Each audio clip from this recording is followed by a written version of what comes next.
Okay, come on up. Jess is an artist from the UK. She's going to be talking about her experience with the industry. We have Sylvia, who's been in the music industry not only as herself, but also her partner. And Mariana will be coming as well. They manage music artists. So you're going to get three very distinct perspectives. One is, obviously, I come from the tech industry. We wanted to give you an artist perspective, what it's actually like for an artist today in the industry.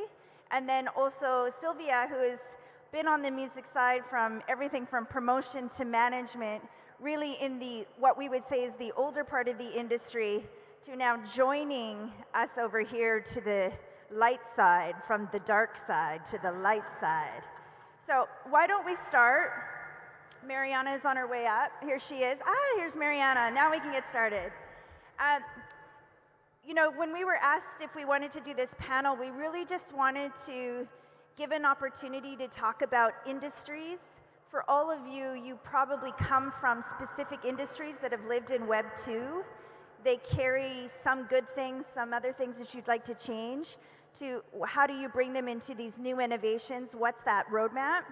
And so I'm going to allow each of them to introduce themselves, and then I'm going to ask a few questions from the different perspectives. You know, we really feel that having these different perspectives is important for understanding. It's important for that change in our human behavior and how we can really do that. So I'm going to pass this over to Jess. She's going to introduce a little bit about herself and who she is. All right, so hi everybody. I'm Jess Young. Jess like Jessica and Young like the opposite of old. I always get the forever young joke, so nobody try it. I'm an Irish singer-songwriter, but I reside in London, which is where I was born. And I'm an independent singer-songwriter. And, you know, I still remember when streaming first came around, and I'm actually shocked to be here today, so thank you very much for having me here. And yeah, we'll get into obviously what it means to be an independent singer-songwriter and to be faced with this kind of technology and this opportunity, but for now, yeah, thanks for having me. Hey guys, I'm Mariana. I'm the co-founder of Embrace Music. We are a music, digital marketing, artist management and development based in London. And we founded Embrace to help emerging artists that, you know, to get opportunities for live gigs, to fund their careers. So when we came across EQ and Janice, it kind of aligned with our vision, which is to help artists from different levels.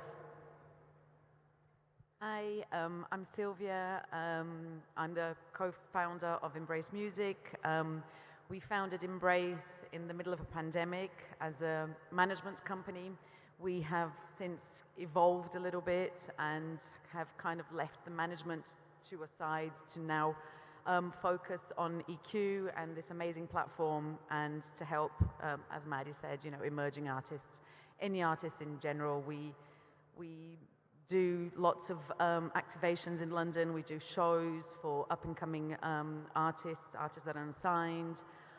We help with digital marketing campaigns, and now with EQ, help to finance their careers. Thank you, everyone, for being here. You triggered a really interesting question, which I think is really the premise for why Web3, in particular Celo, and products within Celo are important. Explain a little bit, Sylvia, if you wouldn't mind, like how an artist gets paid and why touring, because we've talked about touring. I know that your husband's also been on the tours. What it does to the artist, I think that's an important question, and what happened in the pandemic to these artists that really gave rise to solutions in Web3. Yeah, sure. So, I mean, touring is a main source of income for artists, be it up and coming to the more established artists. My husband has the privilege of working with everyone from Sam Smith to Coldplay to One Direction. So we've been in tours, involved in tours from all levels. Obviously, the bigger artist you are, the more you want, and the less they have. So One Direction, for example, you know, they went on touring, they went touring heavily because the management knew that they had an expiry date. And so they toured those boys like insistently for over 3 years more. But my husband got involved, especially in the stadium level, and it was, it's a lot of money, it's a lot of expense, and those boys, even though they are the ones that, are the band, they are the ones that make the least. So it's quite sad to see. And of course, in the middle of a pandemic where everything stops, where do the artists make the money? There is no source of income unless you are an established, signed artist. And even so, the established artist had to figure a way of surviving, of making money. So it's a brutal industry, and there's got to be other ways of, talent, these amazing musicians, to survive. I think it's so interesting you said thing about survival, like how do they survive? For you as an artist, Jess, how does that weigh in the soul at times when it's like you're surviving? Like how is this always going to happen? How does it impact you, and what have you found in ways that could be really helpful with that? I mean, it's a huge payoff, right? Because nowadays, obviously, you see a major label as like a huge lifeline. So a major label can give you access to everything, like your hopes and dreams, but you know that you're going to be giving up so much of your rights, so much of your money, and so much of your sovereignty almost as an individual, sometimes even your creative sovereignty as well. So a lot of us are really trying to like put off the time when we actually have to even sign to a label. A lot of the time we're looking for really great distribution deals where we can remain independent to a point and really kind of capitalize on making our money and retaining our rights and keeping our creative freedom. So it's anything from partnering up with people like yourselves, where we can find new and innovative ways to bring in new income streams, to reach our fans, to continue playing live events, and it's a brutal game. I mean, I love it. You've got to really love the stress of it. So, I mean, to your point, I think you've really got to have passion. You've got to have tenacity. And, now I think it's seeing things like this emerging tech come out where you're just going, my God, we actually might have the answer to what streaming, essentially what streaming did to the industry was put us for 10 years in a situation where we went, well, we're not selling physical records, so we've lost that money. We now have to tour. Those of us who are independent can't tour because, well, why would we be given that opportunity? We're not really big enough. And it seems like we're really finally having that answer, so that's incredible. I don't really know if that's really answered your question, hopefully in a roundabout way, but yeah. Yeah. Well, you said something that's so interesting, if you've kind of noticed a theme, that the artist is always the work for hire. They don't own these platforms, they don't own the stadiums, they don't own Spotify, they don't own the labels. They're always fighting until they ultimately have to. For you, Mariana, in the industry, do you see this industry changing? Well, it is changing now, I think, and it's definitely causing the attention from the labels, the publishers, because we've been talking to them and they want to get involved because I don't know if it's because they think it's a good idea or it's because they don't want to be left out. It's difficult to say because, at the same time, this is another source of revenue for them as well. They kind of lose the power a little bit. Because a lot of artists, like emerging mid-tier artists, this is a better way for them to finance their careers and get exposure. As you were saying in the previous panel, for an emerging artist to make 2,000-3,000, it's not achievable on DSPs, because you're not going to have 1 million streams, and even during lockdown, when Sylvia was talking about touring, this was for major artists. The smaller artists had to, some of them change careers.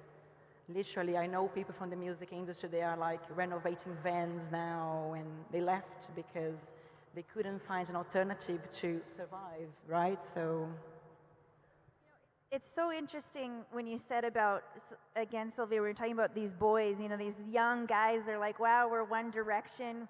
Some of us elder ladies maybe danced to it a lot with their teenagers and became fans of One Direction. And didn't one of them leave? Didn't one of them leave and become a star himself now? What's his name? Kind of Zayn. He was the first one to leave, yeah. Okay. I know everything of One You know, Direction. So I think what's really interesting, the grueling part of that, Sylvia, I know you have a lot of experience with like legacy artists that we've all loved, to the young emerging artists in this middle. How do you think that, and what do you think these legacy artists could be doing more for the emerging in this side? How do you see that sort of changing, and how can we, from the tech side of the world, really support that and to really see what would be some good solutions there?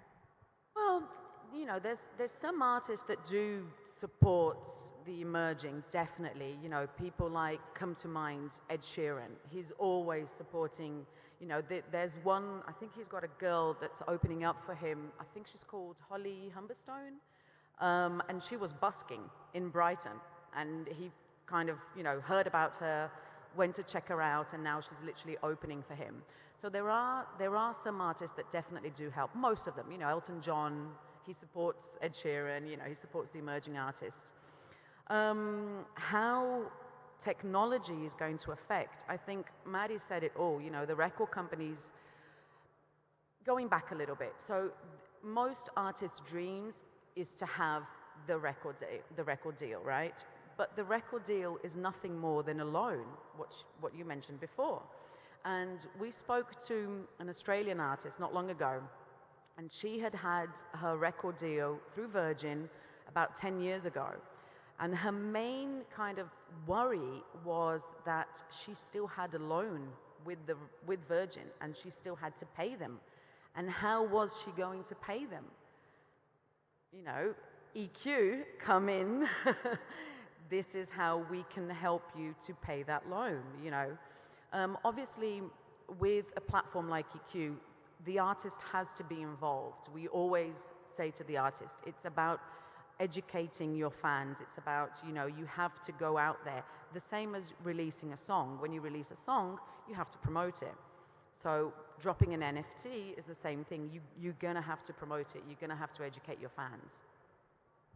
Awesome. You know, I think, again, what I find interesting is that now when we should shift the conversation from the industry, what do you think, Jess, with regards to those that are here, but also fans, like, what do we as lovers of music who could not sing their way out of a paper bag, this microphone will just never be at a karaoke bar, although I bet you could do it. No, hell no. But for us that consume, so the last panel we talked about, we're really all consumers. What would you like to see fans do more? How can we as a community come behind the artist? Because in my mind, this is tragic. Does anyone else feel that this is tragic? Like, we all love music. There is not one memory I bet you have that isn't stayed in your mind that doesn't have the song attached to it. Like, I remember hearing Cyndi Lauper, you know, and I can hear her voice and be at that dance and hope that that boy would ask me. It didn't happen, but I still love the song. So we all have that. What can we do? Because we're your consumers. We're the customers. And do you feel and it's okay to say that here, have we failed to really hold an industry accountable? No, I really don't think this is a question of anybody failing anybody here. I think fans, and thank you to everybody here, and I'm sure I bet you there's not one person here in this room who doesn't love music, right? Can anybody here put their hands up if they don't love music? Anyone? No. All right, so we're all music fans here, so I think everybody could put their hands on their hearts here and say that there's not one thing that they haven't done to love music or prove that they've loved the musicians that they love, right? Gone to a concert or streamed or bought the CDs or whatever, bought the vinyl even, because vinyl isn't that great. It is, it's amazing. So I don't think that this is a question of failure. I think that this is a question of, you know, the natural evolution of technology and a really unfortunate series of events that has led the music industry to really just kind of fall on its ass a little bit, and maybe, you know, greed and, you know, some stuff here and there, which, you know, isn't that the world that we live in? But what I really love about the tech industry and the music industry and Celo and everybody that's here today is that there's clearly a concerted effort from everybody here to really look at ourselves and to try to affect change, right? That's why we're here, isn't it, ultimately? And that's what music and tech and the environment and climate change and all of this has in common, right? It's really holding ourselves and one another accountable, and music holds that spirit, and Celo holds that spirit, and EQ has that spirit. So, you know, if at the end of the panel you guys have ideas on maybe, you know, if there's any questions that you want to pose to me or points that you want to pose to me on how you guys think maybe there are things that you could do that you think I can take to my peers in the music business of, oh, this person came up with a really cool idea and maybe we can think about putting that together, then let me know, please, or come find me at the end for sure. But I don't think it's a question of failure, and I think that we're all trying to do the best that we can for sure. And can I just ask, what was the end of that question of yours? You don't remember? Okay, that's fine, because I think I lost myself there too. But, you know, as music fans and as a musician myself, I think we've all just been trying to do the best we can for the love of music, and yeah, that's all I gotta say. That's awesome. Sorry, But one thing lost that myself. I think that's so interesting, we've always said music industry, you said music business. It is a business at the end of the day. It is a business. Now, Mariana, to kind of sort of build into that, do you think that we as fans think of it as music business? No, no, definitely not. I think also from a management perspective, a lot of artists expect you to work for free for a long time. And they're like, oh my God, like you should feel honored to work with me for free for a long time. And it is a business. So this is an actual, you know, amazing change, as Jess just said, like you are changing, you know, you are the 1% in the tech industry as a woman, you know, to lead the path, you know, that's why also we are all here in a all-female panel, which is really exciting, but it is a business, and yeah. I think it's so interesting. It just was kind of my own aha thinking. We talk about the oil industry. We all drive cars. Some of us really like our cars, but we have a certain industry that has challenging the industry to do better, to be more impactful in the environment. You can go through the food industry. We've challenged that to clean up its act, to do all of that. So Sylvia, building into that further, because I think it's really important. What could we as a community that is mindful and awake to really look at this industry? It's a business, and is there any way, and I think it's not just music, I don't think we think of the art world as business. I don't think we think, oh, that, but I've heard a lot of things about art galleries and curation and always taking ownership from artists. What can we do to really sort of build into, is there an ability to build in further industry standards that are more artist friendly? Artist friendly or more sustainable? Both. Both. So yeah, I think during the pandemic, this definitely came more to light. I think before the pandemic, it was pretty much, there were a few kind of thinking heads in the industry that were thinking about sustainability and how could we change it. Because the music business, the music industry, putting on a show takes on a lot of energy. Be it the plastic bottles that the artists have on stage, be it the planes that they have to catch individually or as a touring group. So it is massive carbon waste. During the pandemic, going back to my husband, he set up a touring group called the Tour Production Group in the UK, based in London. And one of the main pillars of the group was talking about sustainability and how can touring become more sustainable. Talking about touring in particular here. We look at a band like Coldplay, and Coldplay are massive advocates of the environment. But are they really doing that behind the scenes? I shall remain quiet on that one. But yes, there is a lot that can be done, starting with the small things, the plastic on stage. You know, there are tours out there that are already thinking about that, so they give, you know, the crew bottles, where instead of having thousands of plastic bottles on stage, each individual have their own bottles. So it's a small start, but it is a start. Yeah. Well, you know, when you talk about touring, I'm going to tell you one Ed Sheeran story. I thought I wanted my children to go to their first concert, and I'm like, who's the safest? Who knows what's going to happen on stage? Because my baby was like 9, 10 at the time, and I'm like, I'm going to take them to Ed Sheeran. Nothing can go wrong at this concert. It's one guy up there tapping his feet with his guitar. It was the sweetest thing. This is where at the time I was like, we need a better technology in here, because my poor child was like, Ed, the entire hour and a half. Ed, and he kind of like glanced, and she was like, Ed. I'm like, you know, he's not going to hear you, honey. Like, he's not going to hear you. She's like, he is.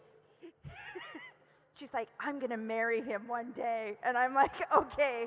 So at that time, I think we could have made an NFT for Ed for a marriage proposal with a 9-year-old from Canada that shouted his name the entire time and could have sold it. It would be worth a fortune. Best concert of our life. Anyway, that's my Ed Sheeran story. And I'll tell you a quick story about One Direction. So after the shows, One Direction, at the end of the night, you would find anything on stage. Anything from Tom Jones knickers to literally diamond rings, phones, everything on stage, because the kids, the girls, 14, 15-year-old girls would literally throw things on stage. Oh my gosh. Okay, I want to talk a little bit now about sort of the connection that we have to art. And I think it goes to this, right? Like, I've just told an Ed Sheeran story. I tease my now 15-year-old about her love affair with Ed Sheeran. She's like, I never said that, Mom. I'm like, oh yeah, you did. You were going to marry him at 9. So how do you feel about, does technology capture the spirit of the artist? Do you feel that, is anything get lost with the amount of consumption? How do you see it as an artist, and how do we really ensure that the purity of the art, because technology loves scale. We like algorithms. We like doing things in mass. Everything is mass and scale. So for you as an artist, what can we do better for you? It's a multi-layered question. Help myself. I suddenly started thinking randomly about, you know, those like 7-second TikTok videos. Because suddenly I started getting told I had to make 7-second TikTok videos, and I was like, oh my God. You know, but thankfully this doesn't translate to live. Like, nobody's expecting me to make a 7-second like live song, thankfully. As soon as you get to like the stage, everything becomes normal again. So I think it's okay that technology wants to scale everything. This seems to be the natural, you know, progression of things, and at the moment I'm okay with that, you know. I think it would be prude of me as an artist to say that, well, now I make music which is, you know, once upon a time it was real instruments, and now I make synth electronic pop music with maybe some live drum instrumentation, and that's okay, but once upon a time it was real instruments, and then it evolves to only synth, and that's okay. You know, like, because that's kind of technically scale, right? Because that's a quicker way to make music, and it's cheaper too, because live instruments ain't cheap to record or to mix or to, you know.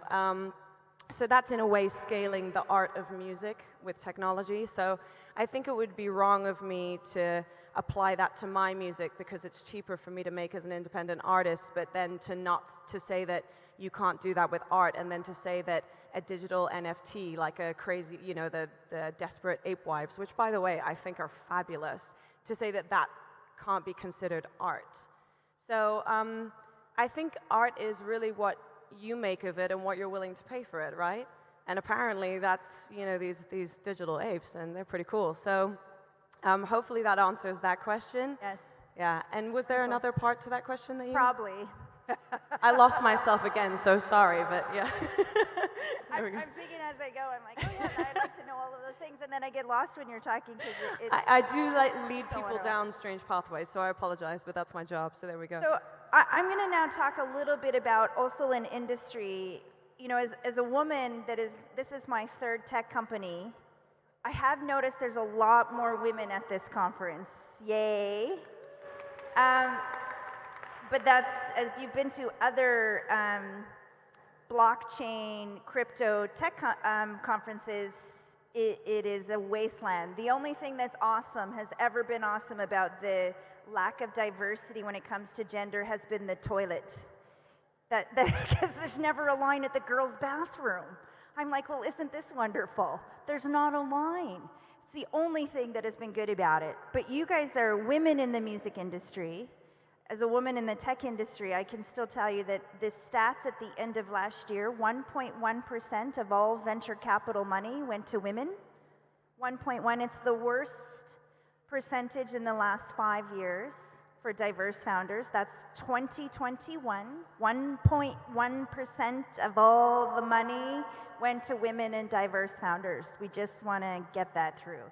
For you guys in the music industry, when we're talking about challenging the norms, where are the women? Well, you know, it's kind of, yeah, we are here, but it's minority for sure. I mean, the tech, I think, is even worse than the music industry, because I think the music industry has developed a little bit in the last decade. Not to say that it's easy, because when you go to a music conference, which we are going, you're gonna see is mostly men as well. You know, it's a very male-dominated still. But I feel like it has improved. You know, like 10 years ago, which is not that long ago, mostly were like assistants to agents, like agent assistants, managers assistants. You couldn't find a woman as a CEO or a founder, you know, in a high position, basically. Even still had like an episode as an agent assistant. So yeah, but it is improving, I feel. But the tech is definitely is still, you know, in the early stages. Yeah, for sure. I think 15 years ago, there was one agent woman. Her name is Emma Banks. She is the agent. She's a badass lady. She is the agent for the Red Hot Chili Peppers, Florence, Muse, Katy Perry. She's amazing. She has been. But back in the day, she used to be known as a bitch. I'm sorry about the language, but that's what everybody called her, because she had to be hard with all the men that she was dealing with. And I got told that I was very ambitious because I didn't want to be an assistant for the rest of my life. And I'm sorry, but I just don't want to be an assistant for the rest of my life, you know. But yes, it's definitely changed. There's a lot more women agents. There's a lot of promoters, women as well. So yeah, it's evolving for sure, thankfully, right? Well, I will say that's been so interesting when you talk about the tech industry too. So I'm in the music industry, which I'm not from the industry, so I'm Switzerland, which has been wonderful. But I will say that even just raising money in the Web3 with music, we are the only female-led music NFT platform. And when I go to pitch, they always ask me if I have a male co-founder, like 2 weeks ago, matter of fact. And they said, well, if I got a male co-founder, which they said would be crypto native, I'd be more investable. 2 weeks ago. This was not in 1950. And it was so interesting to me because they said, well, women can't know Web3. That's what he said to me. He said, women can't understand Web3. He says, women can't know crypto. There's no women in crypto. So he said, I only invest in crypto native companies. And I said, well, don't you want it to be a business? I said, because the women I know care about making money and building businesses and knowing about crypto and blockchain. I said, isn't that a good combination? He goes, yeah, I'm just not buying it. True story. Did I mention that that was just 2 weeks ago before I came here? So we have a long way to go, I think, in the industries. And so if there are male Web3 counterparts here, the only thing that we ask is, like, if you got in the door, take 10 women in the door with you. That's my ask. If you know an investor, I don't care if you like our company, I don't care if you think it's a good idea, you do the introduction so that we can get in the door, because most times we're not even getting to the door. Forget about the effing table. Like we say, get a seat at the table. I just like to get into the door. So that's what you guys can do. That's my only ask of all of the males here. Make an introduction for a female founder, a person of color who's running a company, and open the door and let her take it from there, because she's got this. That's my ask. And even now, we're talking to all these artists, bringing them on board to EQ so they can, make more money, have the residual income. When we talk to male artists, they usually they go, yeah, okay. They don't quite know what they're getting themselves into, but they are willing to take the risk. And the women that we speak to, we usually have to do 2-3 calls, tell them about it, what it's about, go back, reassure them, to then they go, okay, I'll take a risk. There's no cost from them. All they have to do is educate their fans. But still, the ladies are not willing to take that risk. Say, oh, I'm going to wait to see where that goes before, which is exactly what we've been doing, hence why we've been left behind. So true. So we're in the last bit of the time. I want to give the final word to you, Jess, as an artist. Maybe you want to sing your final word. I don't know, no pressure. No pressure. I would be dying right now, so don't feel that pressure. But you get the final word. What do you want all of us as supporters, as lovers of music, as technologists, of people that are building a company? Take it away, Jess.